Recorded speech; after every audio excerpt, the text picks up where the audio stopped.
चाक है जिगर फिर भी आए हैं रफू करके, चाक है जिगर फिर भी आए हैं रफू करके, जाएंगे हकीकत से सबको रूबरू करके, प्यार की बड़ी इससे और मिसाल क्या होगी, हम नमाज पढ़ते हैं गंगा में वजू करके।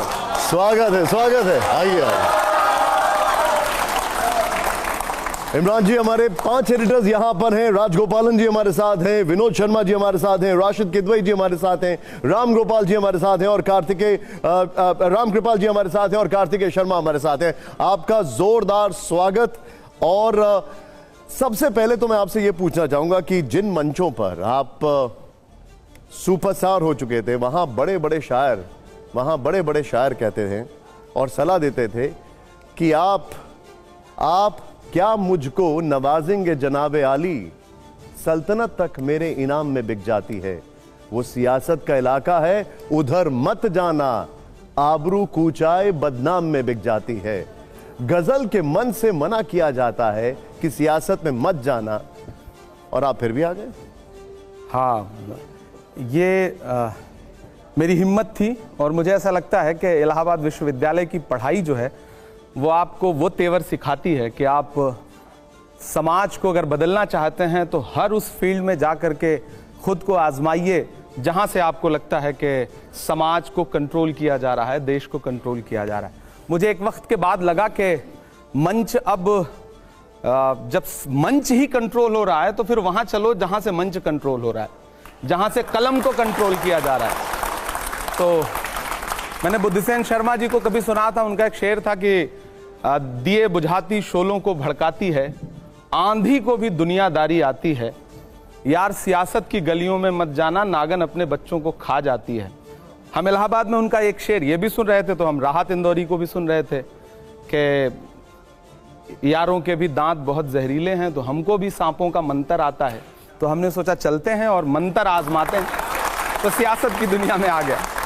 एक हमारे साथ एडिटर साहब हैं जिन्होंने इस फैमिली को कवर किया है, काफी सीनियर जर्नलिस्ट है। विनोद जी, आपका सवाल। मेरे को नहीं, मैं उस पार्टी को कवर किया है। शो नहीं, मैं एक सवाल ये पूछना चाहता हूँ कि आपने कुछ नज्म लिखी है कोई राहुल गांधी पे या प्रियंका गांधी पे?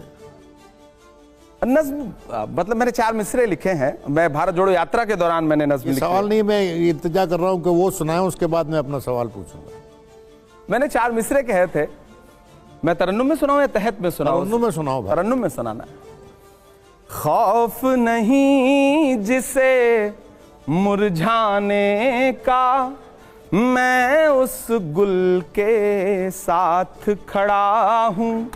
मैं जो बात कह रहा था कि जो साहस है उनमें, खौफ नहीं जिसे मुरझाने का, मैं उस गुल के साथ खड़ा हूँ। कैसा भी दौर आए लेकिन मैं राहुल के साथ खड़ा हूँ। कल भी खुल के साथ खड़ा था, आज भी खुल के साथ खड़ा हूँ। कैसा भी दौर आए लेकिन मैं राहुल के साथ खड़ा हूं। और बहुत महत्वपूर्ण बात यह, मैं इससे जुड़ा एक वाकया सुनाऊंगा। हम तमाम सांसद प्रोटेस्ट कर रहे थे, साल भर पहले की बात है, और हम एक साथ 70 से ज्यादा सांसद डिटेन किए गए। किंग्सवे कैंप थाने में हम सारे लोग रखे गए, उसमें राहुल जी भी बैठे थे। पहली बार राहुल जी ने आज तक कभी मुझे मंच पे नहीं सुना है, और मैं पूरे देश को बताना चाहता हूं कि राहुल जी ने इतनी मुलाकातों में मुझे सांसद बनाया, टिकट दिया, नेता बनाया, लेकिन कभी उन्होंने मुझसे ये नहीं पूछा कि इमरान तुम्हारे पिताजी क्या करते हैं, तुम्हारे पिता का नाम क्या है। ये बहुत बड़ी बात मैं कह रहा हूं। यहां जन्म कुंडली निकाली जाती है किसी को कुछ देने से पहले। तो पहली बार उन्होंने, हम सब बैठे थे, ये हुआ कि 4-5 घंटे यहां डिटेन रहना है तो कुछ सब अपनी प्रतिभा का प्रदर्शन करें। कोई गाना सुना रहा था, कोई कुछ सुना रहा था, तो मैंने 4 पंक्तियां उनको सुनाई। वो अपने हाथ से मोबाइल से रिकॉर्ड कर रहे थे। और साहस की बात यह है कि मैं राहुल को अपनी कविता में राहुल कह रहा हूं, राहुल जी नहीं कह रहा हूं, और वह उस कविता को सुन रहे हैं, सराह रहे हैं। यह खूबी है राहुल जी की। विनोद जी, देखिए, पॉलिटिक्स से संबंध रखने वाले बहुत से शायर, बहुत से कवि हैं, अगर आप साहिर को सुने तो वो भी राजनीति की बात करते थे अपनी कविताओं में। जी। हबीब जालुब तो हाँ, स्टेज से बोलते थे कांग्रेस की एक टाइम पे, इलेक्शन फ्रीडम स्ट्रगल की से पहले। और फैज साहब ने जो शायरी की है, जो लाइनें लिखी हैं, वो दुनिया भर उसको दोहराती है। वो एक रेबेलस शायर थे। आप में रेबेलन की भावना कितनी है? देखिए मेरी बात सुनिए, जब आप किसी भी पॉलिटिक्स में, किसी भी पार्टी में चले जाते हैं तो एक परिधि में बंध जाते हैं। जैसे एक परिंदा होता है ना, एक शायर, वो परिंदा है, वो फिर उसको आपने एक पिंजरे में बंद कर दिया। आप पिंजरे का कर्तव्य निभा सकते हैं? बहुत अच्छा सवाल आपने पूछा है। वसीम साहब का एक शेर है कि कौन सी बात कहां कैसे कही जाती है, यह सलीका हो तो हर बात सुनी जाती है। मैं खुशनसीब हूं कि मैं इलाहाबाद विश्वविद्यालय का पढ़ा हूं और हिंदी साहित्य से मैंने परास्नातक किया है, पोस्ट ग्रेजुएशन किया है। तो इलाहाबाद आपको एक अलग तरह की खूबी सिखाता है, वहां के चौराहे, वहां की चाय की दुकानें, हॉस्टल की कैंटीन। तो कांग्रेस पार्टी की राजनीति में शामिल होने के बाद मुझे अच्छा लगता है कि राहुल जी और प्रियंका जी दोनों लोगों ने हमेशा एक बात कही कि राजनीति में आ गए हो, लेकिन जो काम पहले करते थे उसको मत छोड़ना। कवि सम्मेलनों में जाओ, मुशायरों में जाओ, लोगों के बीच जाओ। वो आपको मतलब 100% एकदम राजनीतिक नहीं बना देना चाहते हैं। वो चाहते हैं आपके अंदर का साहित्य जिंदा रहे। और मैं हमेशा से, आज भी मैं उसी तेवर के साथ कविताएं लिख रहा हूं, उसी तरह से पढ़ रहा हूं। जिन मुद्दों पे मैं पहले बोला करता था, सियासत और सत्ता की आंख से आंख मिला करके, मैं आग से लड़ने निकला हूं, अंगारों से क्या डरना। मैं शायर हूं, एक शायर को सरकारों से क्या डरना। मैं लड़के बोल रहा हूं। और मैं आपसे भी गुजारिश करूंगा, जहां भी आपको लगे कि मेरी कलम में धार कम हो रही है, आप मुझे बताइएगा। आप हमारे बड़े हैं, बुजुर्ग हैं, कान पकड़िएगा और कहिएगा कि थोड़ी धार और लाओ, कुंद हो रही है। तो मैं आपसे वादा कर रहा हूं कि मैं आपके पाले में खड़ा मिलूंगा। आपका कर्तव्य है अपने नेताओं का कान पकड़ना भी, बहैसियत शायर। एक बड़े शायर, बड़े हिंदी के कवि होते थे, उन्होंने पंडित जी के मरने के बाद, पंडित जवाहरलाल नेहरू, इतना आइकॉनिक फिगर, उनके देहांत के बाद लाइनें लिखी थी। टिक टिक टिक टिक टिकर बोला, पंडित जी नहीं रहे, पर जब तक रहे प्रधानमंत्री रहे। बड़ा कटाक्ष है ये।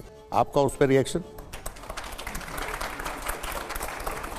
जिन्होंने कविता, आप जिन कवि का जिक्र कर रहे हैं, मैं उनके साहस को भी सलाम करूंगा और कांग्रेस पार्टी और बाद के नेताओं की सहनशीलता और साहित्य के प्रति उनके सम्मान का भी शुक्रिया अदा करूंगा। आज आप लिख दें तो स्थिति यह है कि कहीं पत्रकार जेल भेजे जा रहे हैं, कहीं कलमकार जेल भेजे जा रहे हैं। उस समय लोग सुनते थे। नेहरू जी कवि सम्मेलनों में जाके बैठते थे और कवि सम्मेलन सुनते थे, सामने से अपनी आलोचना की कविताएं सुनते थे, मुशायरा सुनते थे। मेरे दो सवाल हैं आपसे इमरान जी। पहला सवाल यह है कि संभल का मसला बहुत गर्म है उत्तर प्रदेश में, तो उस पर आपकी पार्टी और आपका क्या कहना है? आपको लगता है कि मामला अदालत के बाहर निपटाया जाना चाहिए? और दूसरा सवाल है कि आपकी पार्टी, एक ज़माने में लोग कहते थे कि जात पे ना पात पे, इंदिरा जी की बात पे मोहर लगेगी हाथ पे, और अब ये राष्ट्रीय पार्टी जाति पे वोट मांग रही है। ये दो सवाल मैं आपसे पूछ रहा हूँ। पहली बात तो ये कि कांग्रेस पार्टी जाति पे वोट नहीं मांग रही। आपका पहला सवाल है कि संभल के मुद्दे पे आपका क्या कहना। यहाँ तमाम युवा साथी बैठे हैं, हम किस धर्म से हैं, किस मजहब से हैं, इससे हट के एक बात मैं कहना चाहता हूं कि संभल के मुद्दे का हल कैसे होना चाहिए। इससे महत्वपूर्ण यह है कि वो जो 5 नौजवान मारे गए, उनके बारे में तो कोई बात ही नहीं कर रहा है। ऐसा नैरेटिव बना दिया गया कि चर्चा जो है ये हो रही है कि आज पुलिस प्रशासन ने ये बयान दिया, आज ये दिया। जिस दिन से वो 5 बच्चे, नौजवान बच्चे, न साजिश थी न कोई जंग का ऐलान लिखा था, बुझी आंखों में एक मासूम सा अरमान लिखा था, जिसे दंगाई कह के सीधे गोली मार दी तुमने, उसी मजदूर के सीने पे हिंदुस्तान लिखा था। मैं बहुत भावुक हूं। क्या किसी ने एक संवेदना का शब्द, सत्ता में बैठे हुए किसी एक व्यक्ति ने एक संवेदना का शब्द बोला है? 5 लाशें उठी हैं। इधर 26 नवंबर को महामहिम राष्ट्रपति महोदया संसद में भाषण दे रही थी, मैं सामने बैठा हुआ था, और 162 किलोमीटर दूर संसद से संभल में 5 जनाजे एक साथ उठ रहे थे। छोड़ दीजिए वो हिंदू थे या मुसलमान थे, विजुअल है इस बात के ना कि पुलिस गोली चला रही थी। मैं भी यहां बैठ के बात कह रहा हूं। अगर पुलिस ये कहती है कि वो पत्थर मार रहे थे, तो उन लड़कों को किसने मारा उसका विजुअल आपके पास कहां है? पुलिस जो नैरेटिव बना दे, डीएम प्रेस कॉन्फ्रेंस कर रहे हैं, कमिश्नर प्रेस कॉन्फ्रेंस कर रहे हैं, सत्ता के शीर्ष पे बैठे एक शब्द नहीं बोल रहे हैं। क्या इंसानों की जान की कोई कीमत नहीं है? सदियों से यहीं पर रहता है, जाने कितने दुख सहता है। भीगी पलकों से एक बेटा भारत मां से ये कहता है, पुरखे हम सबके गोद में तेरी खाक ओढ़ के लेटे हैं, मां हम भी तेरे बेटे हैं, है ना। इमरान साहब, बीजेपी कह रही इस है, पे कोई बात ही नहीं कर रहा है। मुझे हैरत है, ये निकल आया वो निकल आया, यहां आज भी कल भी संसद में संविधान पे बहस हो रही है और वहां बुलडोजर चल रहा है। अच्छा, कोई बात नहीं करेगा इस पे, मीडिया भी बात नहीं करेगी, राजनीतिक दल भी बात नहीं करेंगे। कितना मतलब, मैं एक बतौर इंसान, एक देश का एक जिम्मेदार नागरिक, पढ़ा लिखा व्यक्ति, मैं सवाल पूछता हूं, सत्ता क्यों चुप है? संवेदना के एक शब्द भी क्यों नहीं? हमारी पार्टी का स्टैंड क्लियर है, राहुल गांधी जी गए, जा रहे थे, उनको जाने नहीं दिया गया। नेता प्रतिपक्ष को क्या अब यह भी अधिकार नहीं रह गया है कि वो जाकर के पीड़ितों से मिल सके? मुझे देश से पूछना है, क्यों नहीं मिलने देंगे? क्या छुपाना चाहते हैं? आपने राहुल गांधी का जिक्र किया, वो पीड़ित परिवार के साथ मिलना चाह रहे थे। यहां पर बीजेपी बार बार यह आरोप लगा रही है कि कांग्रेस एक लाइन नहीं ले रही, वो ये नहीं बता रही कि आखिर वो है किसके साथ। भाजपा किसके साथ है, सवाल मेरा है। सरकार किसके साथ है? नहीं, वो तो खुल के कह रहे हैं कि हम मंदिर के साथ। हाथ रख करके कसम खाने वाले लोग किसके साथ खड़े हैं? संविधान के साथ, या किसी धर्म के साथ, किसी इंसान के साथ, किसी जाति के साथ, किसी मजहब के साथ? इंसान के साथ क्यों नहीं?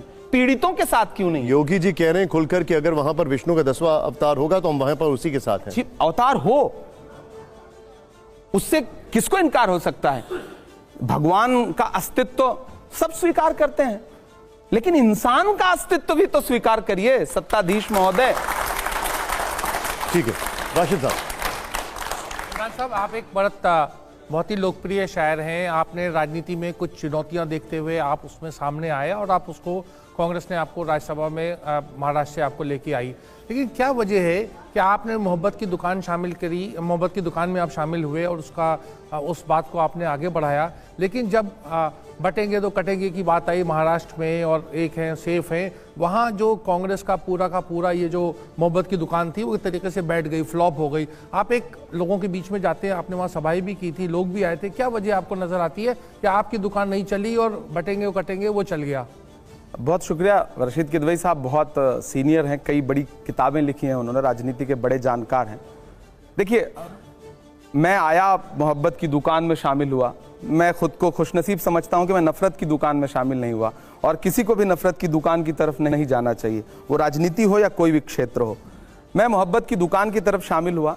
आप क्या कहना है कि महाराष्ट्र में वो दुकान क्यों नहीं चली? हाँ, नहीं चली, मैं भी हैरान हूं। मैंने 30 के आसपास सभाएं की, मैं झारखंड में भी चुनाव प्रचार में था, और मुझे तो ग्राउंड पे झंडे भी नहीं दिख रहे थे जो पार्टी अभी वहां सत्ता में आई है। सच्चाई है, जो क्राउड उमड़ के आ रहा था, लोग स्वतः जिस तरह से सामने आ रहे थे, हम सब आशान्वित थे। हरियाणा का रिजल्ट तो सत्ता जिनकी आई है उनके लोगों को हजम नहीं हो रहा है कि हम कैसे जीत गए। हरियाणा में भी मैं चुनाव प्रचार में था, तो कुल मिला के वो रिजल्ट, सब वहां के गांव के लोग प्रोटेस्ट कर रहे हैं। ऐसे ऐसे गांव हैं, मैं चूंकि वहां से सांसद हूं महाराष्ट्र से, वो खुद कह रहे हैं कि भाई पूरे के पूरे गांव ने, अधिकांश लोगों ने कांग्रेस को वोट दिया, शिवसेना उद्धव ठाकरे गुट के लोगों को वोट दिया, वो वोट गए कहां? ग्रामीण प्रोटेस्ट कर रहे हैं, और फिर वहां कर्फ्यू लगा दिया जा रहा है। उन्हें मॉक पोलिंग का जो एक उन्होंने कॉन्सेप्ट निकाला था मकरवाड़ी में, वो नहीं करने दिया गया। हम भी हैरान हैं। दूसरी बात यह कि मोहब्बत की दुकान अगर एक बार नहीं खुल सकी, या मोहब्बत के फूल अगर मुरझा गए, तो फिर इसका मतलब ये थोड़ी है कि हम पतझड़ के साथ चले जाएंगे। हम फिर से बहारें लाने की कोशिश करेंगे, हम फिर से फूल खिलाने की कोशिश करेंगे। ये तो एक मुसलसल जंग है, ये नफरत और मोहब्बत के बीच एक जंग है। अगर हम यहाँ तमाम युवा साथी बैठे हैं, आपका पहला प्यार अगर कहीं से आपसे रूठ जाता है, दूर हो जाता है, तो जिंदगी खत्म थोड़ी हो जाती है। हम आगे बढ़ते हैं, नए प्यार तलाशने की कोशिश करते हैं। 2025 संविधान का अमृत वर्ष है, 75 साल पूरे हो रहे हैं। अच्छा होता कि हम दुनिया के सबसे बड़े लोकतंत्र का जश्न मनाते, लेकिन संसद में हुआ कुछ और। निशांत जी, मैं युवा हूं और मैं हर दिन 8 घंटे 9 घंटे रोज सदन में मौजूद रहता हूं, 100% मेरी अटेंडेंस रहती है। मैं एक अच्छे सांसद की तरह मैं सीखने और समझने के लिए वहां पे जाता हूं। मैं पिछले 2 दिन से संविधान पे बहस सुन रहा हूं। आप विश्वास करें, मतलब सिर्फ आरोप प्रत्यारोप है। गृह मंत्री जी कल भाषण दे रहे थे, और जिस अंदाज में उन्होंने अंबेडकर जी को, जिस अंदाज में उन्होंने कहा ना कि आज एक फैशन हो गया अंबेडकर अंबेडकर अंबेडकर, अगर इतनी बार भगवान का नाम लेते तो 7 जन्मों के लिए स्वर्ग मिल जाता। देश के गृहमंत्री की यह भाषा होनी चाहिए? नहीं होनी चाहिए। इस देश के दलितों के लिए, पिछड़ों के लिए अंबेडकर भगवान ही हैं। भगवान मानता है उनको। इस देश की महिलाओं को जो अधिकार दिया है उन्होंने, वो भगवान जैसा ही है। तो मुझे लग रहा है, आप कह रहे हैं कि जश्न मनाना चाहिए, तो मेरा भी मन करता है कि मैं जश्न मनाऊं।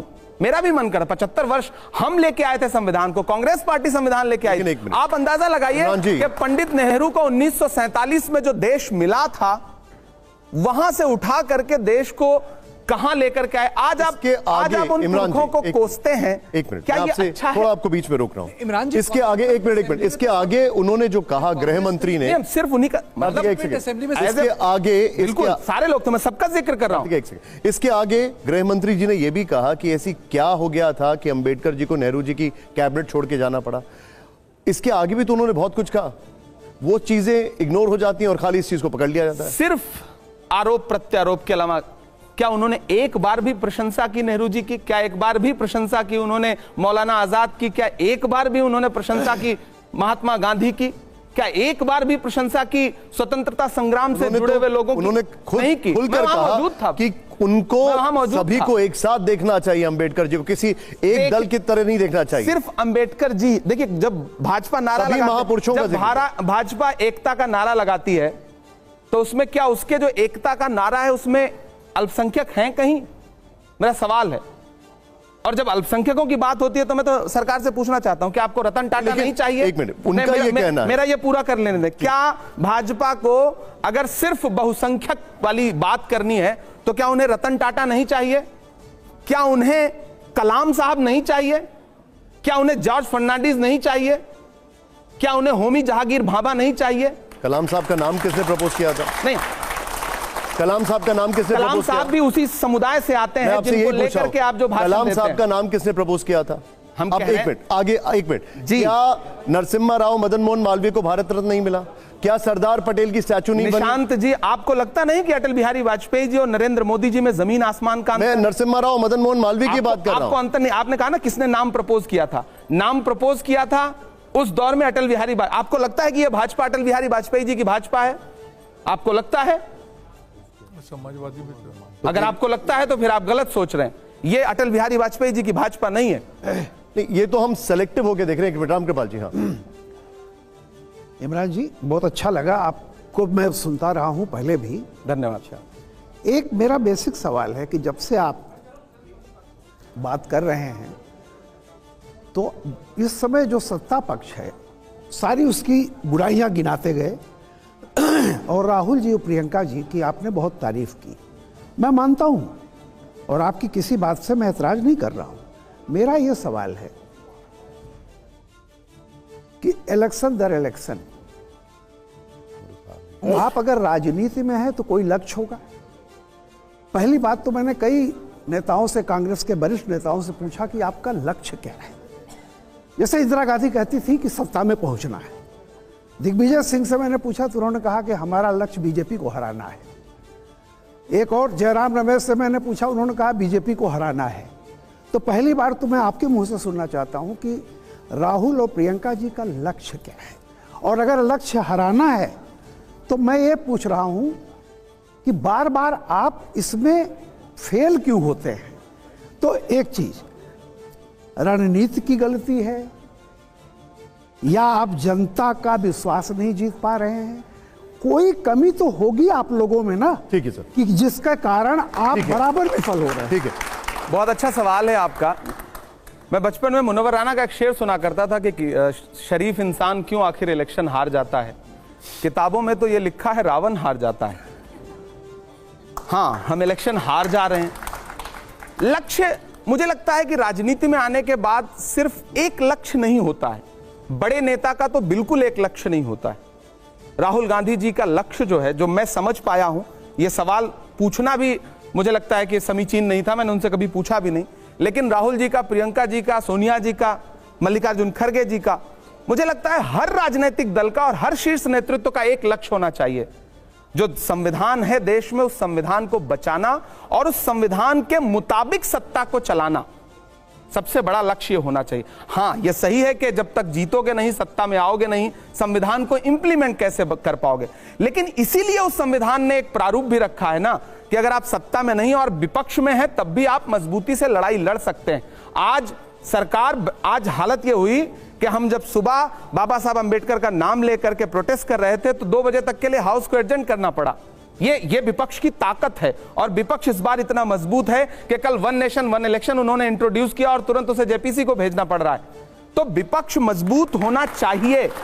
हम आज विपक्ष में हैं, जो सत्ता पक्ष में है वो कई साल 2 सांसदों के साथ थे, तो ये उतार चढ़ाव हार जीत आती रहेगी। लेकिन इसी में आपको लोकतंत्र के प्रारूप को सत्ता पक्ष के लोगों को भी स्वीकार करना चाहिए। केवल एक लाइन का, बिल्कुल, आप उत्तर प्रदेश में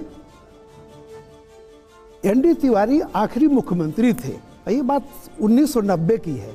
34 साल हो गए, तब न तो अमित शाह थे, न नरेंद्र मोदी थे, न आज की बीजेपी थी। 34 वर्ष से आप उत्तर प्रदेश में कहीं नजर नहीं आ रहे हैं।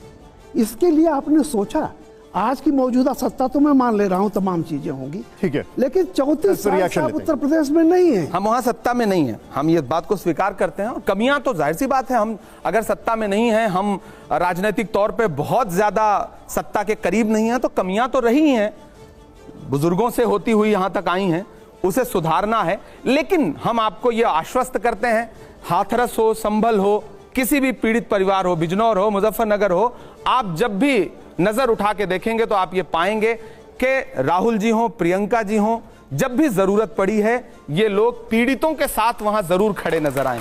ये मैं तथ्य के साथ ये बात कह रहा हूं। प्रधानमंत्री ने एक बाकायदा ट्वीट करके बोला है कि अगर इतनी इज्जत होती है अम्बेडकर की तो उनकी तस्वीर सेंट्रल हॉल में कांग्रेस लगाती, बाकी किसी दलों को लगाने की जरूरत नहीं होती। और दूसरा सवाल मैं ये आपसे कर रहा हूं, आपको नहीं लगता कि Congress party single issue party बनती चली आ रही है? कोई भी चीज होती है आप लाल किताब उठाते हैं, नहीं तो फिर बोलते हैं अडानी इसका रहा। पहली बात तो ये लाल किताब देख करके सत्ता पक्ष इतना भड़क क्यों रहा है? तो सांड भी इतना लाल कपड़ा देख के नहीं भड़कता जितना लाल संविधान देख के भड़क रहे हैं। गलत क्या है? 10 विजुअल मौजूद है जिसमें राष्ट्रपति महोदय या महोदया, प्रधानमंत्री जी को वही वाला संविधान, जो मतलब कलर से आप संविधान के बुक कवर से आप मतलब तय करेंगे कि ये कौन सा संविधान है। झूठ बोलेंगे सदन में कि राहुल गांधी जो संविधान लेके चलते हैं उसके पन्ने तो कोरे रहते हैं। कल अभी सदन के अंदर बोला है, ऑथेंटिकेट करने के लिए उनको चेयरमैन साहब ने नहीं कहा। बात क्या है ना कि भारतीय जनता पार्टी जिन प्रतीकों के माध्यम से खेलना चाहती है ना, देश अब समझता है। आप उधर तो दलितों के खिलाफ अत्याचार करवाएंगे। सुप्रिया गायकवाड़ के जैसे आप भी स्पिरुलिना फार्मिंग से सालाना 1 करोड़ तक कमाना चाहते हैं? आसान तरीका, बड़ा मुनाफा। अभी डाउनलोड करें फ्रीडम ऐप। आप अत्याचार करवाएंगे और इधर सोचेंगे कि अंबेडकर जी की एक फोटो लगा देंगे तो दलित बहुत खुश हो जाएगा। आप देश के दलितों को मूर्ख समझते हैं। सब जागरूक हो गए हैं, उनको पता है कि बाबा साहब अंबेडकर के संविधान को सबसे ज्यादा चोट कौन पहुंचाना चाहता है। आप जातिगत जनगणना क्यों नहीं करवाते? क्यों नहीं हक देना चाहते? प्रधानमंत्री जी सिर्फ फोटो लगा देने भर से या एक बार नाम उच्चारित कर देने भर से नहीं काम चलेगा। आप देश की जनता जागरूक हुई है और इसीलिए शायद आप परेशान हैं। ये दबदबा, ये शोहरतें, ये नशे दौलत, किराएदार हैं, सब घर बदलते रहते हैं, ये भी बदल देंगे। जब आप हिस्ट्री पे जाएंगे तो ये भी हमें बताना पड़ेगा कि 370 के मुद्दे पर बाबा साहब अंबेडकर ने कैबिनेट छोड़ी थी। हमें यह भी बताना पड़ेगा वो फॉरेन पॉलिसी को लेकर भी कैबिनेट छोड़ने के लिए तैयार थे, वो उससे पूरी इत्तेफाक नहीं रखते थे। कई सारी चीजों पर तो बहुत सारे फैक्ट्स हैं जो कि सामने निकल कर आएंगे अगर आप हिस्ट्री पर जाएंगे। लेकिन एक मिनट, राजगोपालन जी, अच्छा मैं जवाब दूं या आप? अच्छा आप सवाल ओके, ठीक है, ओके, गो तो कविता में जवाब नहीं दिया मुझे, वो फर्स्ट वो दे दी, मैं करूंगा।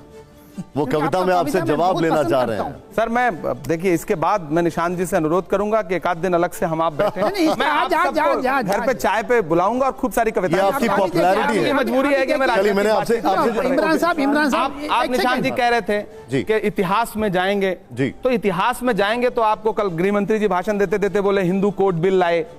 विरोध किसने किया था हिंदू कोड बिल का? तो इतिहास में तो भाजपा को यह जवाब भी देना पड़ेगा, इतिहास में तो भाजपा को यह जवाब भी देना पड़ेगा कि संविधान का विरोध किया था उनके आनुषंगिक संगठन, उनके मदर संगठन ने। आपको इतिहास में यह भी जवाब देना पड़ेगा कि आप तिरंगे का विरोध करते रहे। मेरा एक शेर है, मेरी एक नज्म है, उसका एक शेर है, उसके एक बंद है कि जिन्हें तिरंगे से नफरत है अपना झंडा प्यारा है, गांधी का कातिल अब भी जिनकी आंखों का तारा है, शर्मनाक इतिहास है जिनका अंग्रेजों से यारी का, वो अब हमको बांट रहे हैं सर्टिफिकेट गद्दारी का।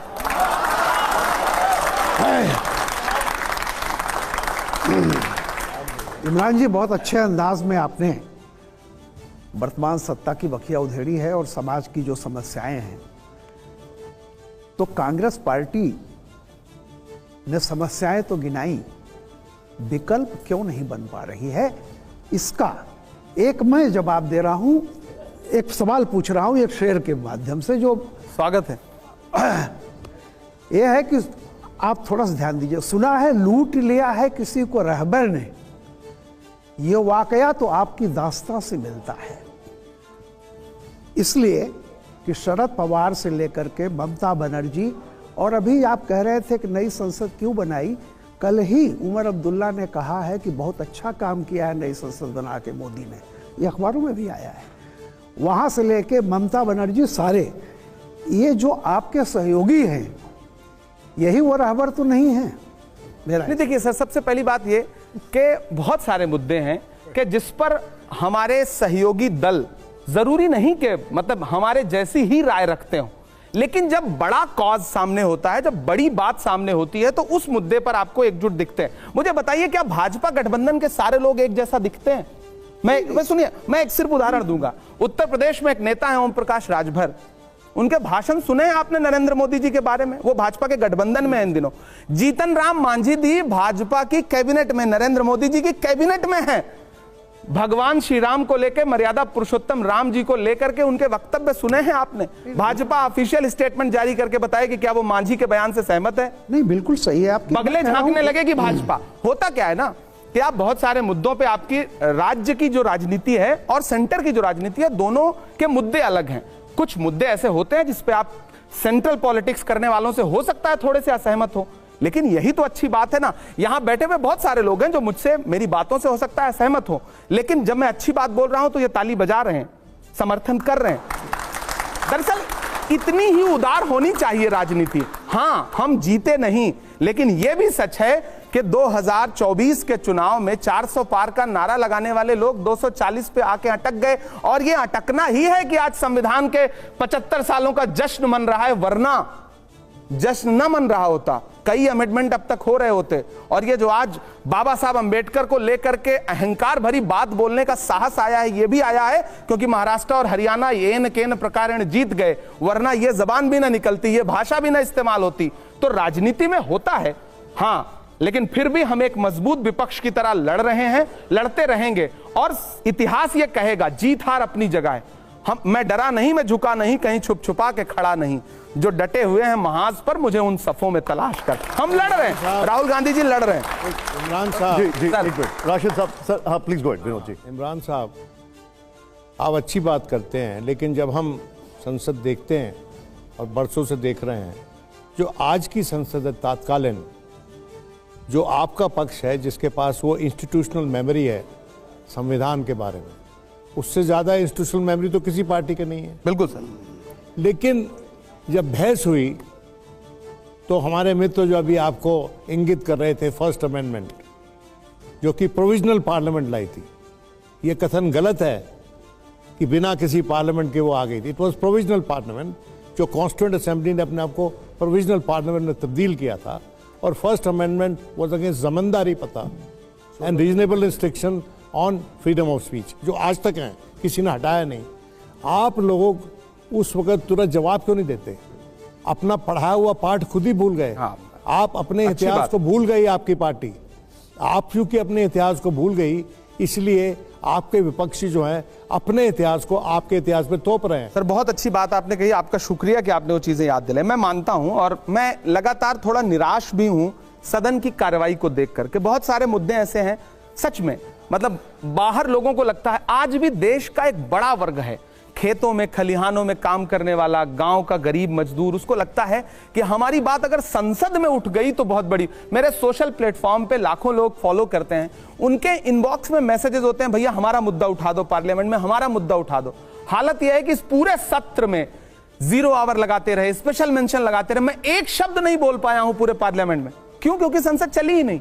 जब संसदीय मर्यादा और संसदीय लोकतंत्र को मतलब एकदम से मिसमार किया जा रहा हो, तो हां, बाहर हम जवाब नहीं दे पा रहे हैं कि हम बोल क्यों नहीं रहे। सच्चाई यह है कि कहा गया है, सुना गया है, कोई न बोले। ज़बां दराजों को मशवरा है, कोई न बोले। अजीब लुकनत पसंद हाकिम से वास्ता है, जो चाहता है, जो सोचता है, कोई न बोले। उन्हें आवाजें पसंद ही नहीं है, उसके लिए वो हर हथकंडा अपनाते हैं कि आप बोल ना पाएं। लेकिन मुझे खुशी है कि एक नई पीढ़ी आई है जो लड़ भिड़ के बोलने की कोशिश कर रही है, और हम आपको आश्वस्त करते हैं सर, आप अपनी इन्हीं जागती आंखों से संसद में लड़ते और बोलते हुए देखेंगे हम लोगों को, ये हम आपको विश्वास दिलाते हैं। 2014 याद है आपको, जब प्रधानमंत्री जी पहली बार प्रधानमंत्री बनकर के देश की संसद में आए थे, तो सर आप लोगों को याद होगा, उन्होंने संसद की सीढ़ियों पे माथा टेका था। फिर 10 साल के अंदर उन्होंने संसद ही बदल दी। इस बार संविधान को माथा टेका है।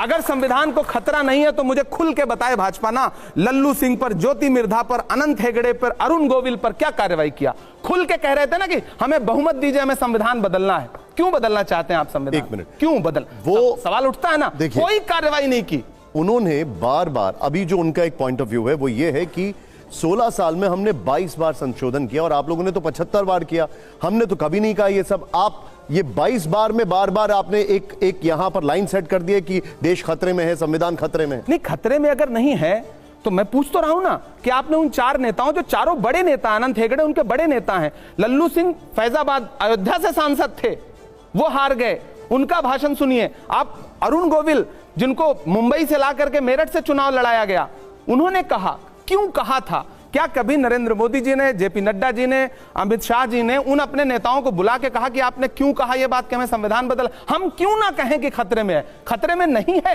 अगर खतरे में नहीं है तो मुझे बताइए ना कि लोग मारे जा रहे हैं। मध्य प्रदेश में एक जिला है सीधी, वहां पे प्रवेश शुक्ला नाम का एक व्यक्ति एक आदिवासी के मुंह पे खुलेआम पेशाब करता है, उसके विजुअल देश के सामने जाते हैं। खतरे में नहीं है तो और क्या है?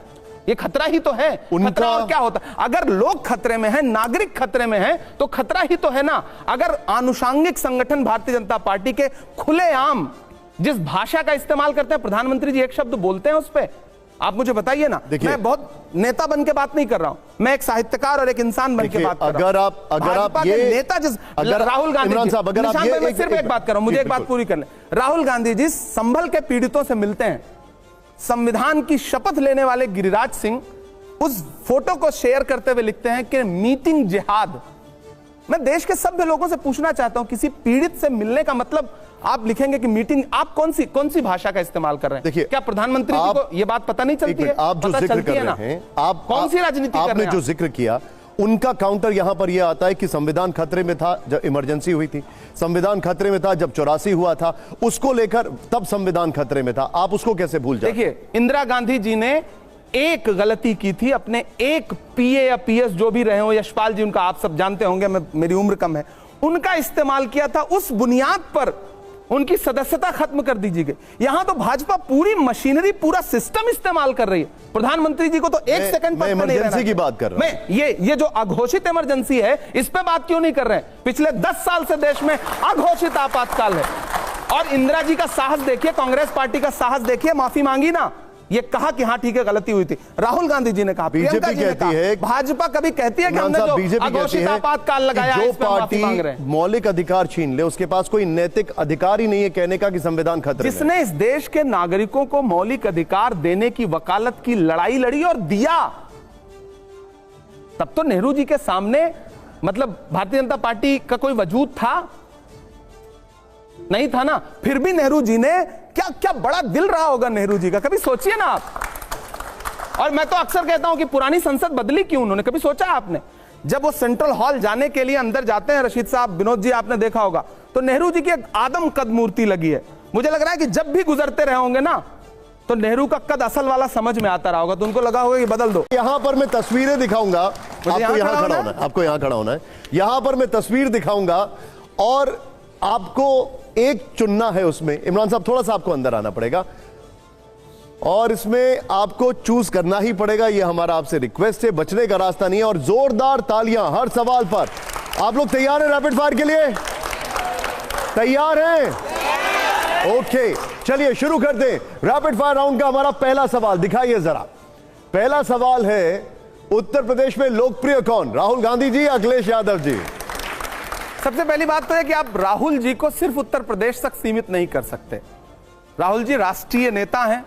मैं नहीं कर रहा हूं, मैं उत्तर प्रदेश की बात कर रहा हूं अभी बस। नहीं, मैं अखिलेश जी भी बहुत शानदार नेता हैं, लोकप्रिय नेता हैं, पूर्व मुख्यमंत्री हैं और लोकसभा चुनाव में इंडिया गठबंधन के साथ बहुत शानदार प्रदर्शन हुआ है, तो हम दोनों गठबंधन में हैं।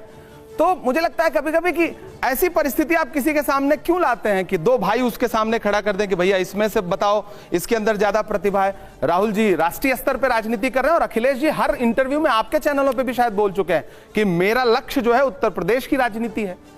तो मुझे लगता है ये सवाल ही नहीं बनता है, दोनों लोकप्रिय हैं। अच्छा, आप शायर हैं, मैं चाहूंगा हर जवाब पे, हर सवाल पे जोरदार तालियां बजे और खूब खूब खूब हौसला अफजाई के जो जोरदार तालियां हो अगले सवाल से पहले। चलिए, अब ये सवाल तो आपने आउट ऑफ सिलेबस कर दिया है, अगला सवाल दिखाइए। इसको आउट ऑफ सिलेबस मत करिएगा, ये आप ही के सिलेबस का सवाल है। बेहतर कवि कौन है, कुमार विश्वास जी, मनोज मुंतशिर जी या मुनव्वर राणा जी? देखिए, एक चुनना है। सवाल में मैं एक क्लियर जवाब दूंगा इसका। मुनव्वर राणा कम से कम 1 लाख किलोमीटर आगे हैं दोनों से। ठीक है, मतलब कोई जोड़ ही नहीं, कोई तुलना ही नहीं। ठीक है, अभी आप जो नाम लेके सोच रहे थे कि नाम ले सकते हैं, नहीं ले सकते, हम ले लेते हैं, लेकिन जोरदार तालियां हो, जोरदार तालियां। अगले सवाल से पहले आइए जरा, दिखाइए जरा, यहां पर हमारा अगला सवाल क्या है, प्ले करिए। बेहतर उद्योगपति कौन, गौतम अडानी या जॉर्ज सोरोस? पहली बात तो ये कि इनका तो मतलब इनके बारे में तो मुझे लगता है कि हमारे जो विदेश मंत्री हैं जयशंकर जी वो ज्यादा जानते हैं, क्योंकि उनके बेटे का नाम जुड़ा।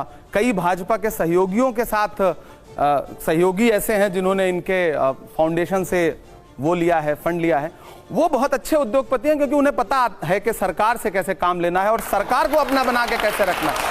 मतलब दोनों में बेहतर कौन है? देश का प्रधानमंत्री जिसके लिए काम करे उससे बड़ा उद्योगपति कौन हो सकता है? ठीक है, आप इन दोनों में से एक को किसको चुनेंगे? नहीं मतलब भाई, हम इन दोनों में से तो कोई भी मुझे गोद ले ले, मैं तो खुश ही रहूंगा।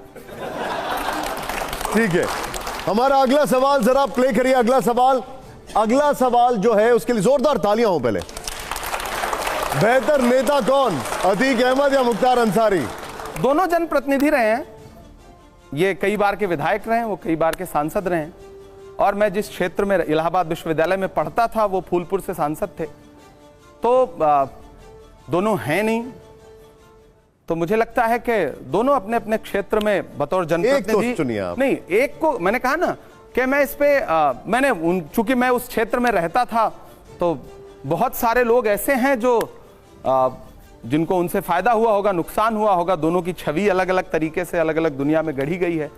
तो आप बस टच करने वाले थे फिर पीछे हट गए। कौन है बेहतर नेता? नहीं, आप मतलब आपके हिसाब से तो सवाल का जवाब नहीं दूंगा ना। बिल्कुल नहीं, अपने हिसाब से बता दीजिए। शब्द है, मैं यही तो जानना चाहता हूं, आपके हिसाब से बेहतर कौन है? नहीं, अब मुझे लगता है कि देखिए फिर से सवाल देखिए, बेहतर नेता कौन? नेता देखिए, अगर इस पैमाने पे आप जाएंगे तो वो सांसद और विधायक दोनों रहे, ये सिर्फ विधायक रहे। लेकिन मैंने कई टीवी चैनलों पे, देश के बड़े चैनलों पे इनके लिए प्रोग्राम्स देखे हैं, रॉबिन हुड वाले प्रोग्राम्स देखे हैं मैंने, चैनलों पे देखे हैं मैंने। मैं आपको उनके लिंक्स भेज दूंगा। अरे आप चैनलों पे कहां जाते हैं, आप तो खुद अनुभव करके बताते हैं। चैनल सब कुछ। चलिए, इसको भी आपने आउट ऑफ सिलेबस लगभग कर दिया। अगले सवाल के लिए जोरदार तालियां हो और हम उम्मीद करते हैं इसका जवाब हमें मिले। एक में आइए जरा, दिखाइए जरा, दिखाइए जरा, ये है बेहतर वक्ता कौन, असदुद्दीन ओवैसी या अकबरुद्दीन ओवैसी? जब मैं खड़ा हूं तो आपको ये सवाल पूछना ही नहीं चाहिए, पर्सनल चॉइस। और अभी इस सवाल में आप आउट ऑफ सिलेबस है, इन दोनों में से एक बताइए। मैंने कहा ना, जब मैं खड़ा हूं तो ये सवाल बनता ही लेकिन इन दोनों में से कौन बेहतर वक्ता लगता है? नहीं, मैंने कहा ना, सवाल बनता ही नहीं। मैं अभी तक आप सवाल को आउट ऑफ सिलेबस कर रहे थे, अभी आप आउट ऑफ सिलेबस है, इन दोनों में से बताइए। नहीं, मैं तो हमेशा प्रासंगिक हूं जब तक ये शो चलेगा, अभी आज क्योंकि मुझे से सवाल वैसे आपने उनकी बड़ी तारीफ की है कई बार, अकबरुद्दीन जी की। नो डाउट, उनके फैक्ट्स, उनकी भाषा ज्यादा बेहतर है। लेकिन मैं बात कर रहा हूं, अकबरुद्दीन जी की भी आपने कई बार तारीफ की है। मीडिया के पसंदीदा ये हैं, आपके भी हैं आपके। अच्छा ये बता दीजिए, थोड़ा सा ट्वीक करता हूं, आपके इन दोनों में से पसंदीदा कौन है? नहीं देखिए, पसंदीदा जैसा मतलब कोई शब्द मुझे नहीं लगता कि हम हमारे नेता और हमारे पसंदीदा आप पूछेंगे तो राहुल गांधी हैं। ठीक है, अब जो अगला सवाल है वो सारे एडिटर्स और सारी ऑडियंस जरूर जानना चाहेगी।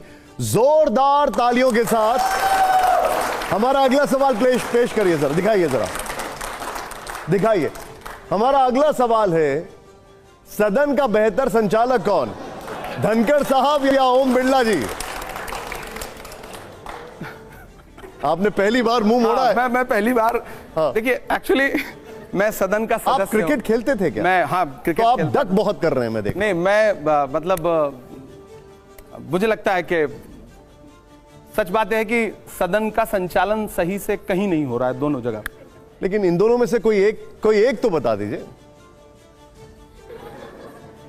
नहीं, इस सत्र में लोकसभा ज्यादा चली है, राज्यसभा कम चली है। मतलब ओम बिरला जी?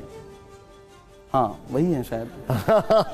हालांकि ठीक है, चलिए। उनके पास भी बड़ा भाषाई चातुर्य वैसे ये कहने के लिए भी हिम्मत चाहिए कांग्रेस पार्टी में। जोरदार तालियां आइए। ये शो को मैं वाइंड अप कर रहा हूं, लेकिन उससे पहले, हाँ अरे वाह क्या बात है, लेकिन उससे पहले कुछ 2 लाइनें हम सभी सुनना चाहेंगे कि नहीं सुनना चाहेंगे इस देश के ऊपर? जरा बताइए कुछ 2 लाइनें। नहीं, देश तो देखिए, मेरी एक नज्म है कि मैं तरन्नुम में सुना देता। बिल्कुल, अब माहौल ऐसा बना हुआ है कि सुना देते हैं, और बहुत अच्छा, आपको बधाई देता हूं। पहली बार बहुत शानदार संपादक आपने बुलाए जिनसे अलग अलग मिलने का मेरा मन था, एक साथ मिल गए। श्रोता बहुत अच्छे, शो बहुत अच्छा, मेरी बड़ी शुभकामनाएं शो के लिए। मेरा मस्कन मेरी जन्नत को सलामत रखना, यह कविता नहीं बल्कि एक दुआ है। मेरा मस्कन मेरी जन्नत को सलामत रखना, मेरे मौला मेरे भारत को सलामत रखना, मेरा मस्कन मेरी जन्नत को सलामत रखना। तूने नफरत का जो बाजार सजाया हुआ है, तू ये कहता है मुसलमान पराया हुआ है। आजा दिल चीर के दिखलाऊं वतन का नक्शा, मेरा भारत मेरी सांसों में समाया हुआ है। ऐसी बेलौस मोहब्बत को सलामत रखना, मेरे मौला मेरे भारत को सलामत रखना, मेरा मस्कन मेरी जन्नत। और अंतिम पंक्तियां कि इसकी मिट्टी पे सभी रीत निछावर कर दूं, अपनी सांसों का मैं संगीत निछावर कर दूं। गंगा जमुना तेरी लहरों की मुकद्दस धुन पर, अपनी सांसों का मैं संगीत निछावर कर दूं। इतनी पाकीज़ा इबादत को सलामत रखना, मेरे मौला मेरे भारत को सलामत रखना। और निशांत भाई, TV9 पूरे परिवार को आखिर में बस इतना कहना चाहता हूं, देश के तमाम युवाओं को भी, कि ये जो नफरत की राजनीति है, खेलने की राजनीति है, इसको समझिए। हम सब एक दूसरे के पूरक हैं।